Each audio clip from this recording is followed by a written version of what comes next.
धुळे सुरत महामार्गावरील गंगापूर जवळ दुचाकीचा भीषण अपघात. सुरत येथील एक जण गंभीर जखमी.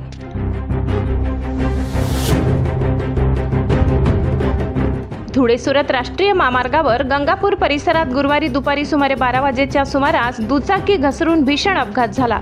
या अपघातात दुचाकीस्वार गंभीर जखमी झाल्याने परिसरात काही काळ खळबळ उडाली.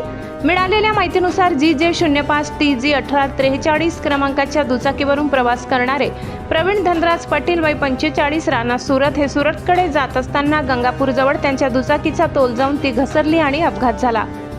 घटनेची माहिती मिळताच गंगापूर येथील स्थानिक तरुणांनी तत्परता दाखवत तात्काळ घटनास्थळी धाव घेतली. त्यांनी जखमी प्रवीण पाटील यांना तातडीने मदत करून नाणीजधाम रुग्णवाहिकेला पाचारण केले.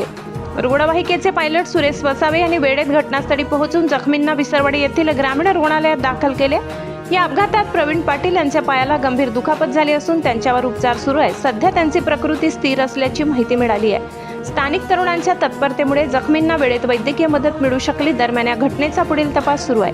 सम्राट V7 न्यूजसाठी प्रतिनिधी संतोष चौधरी.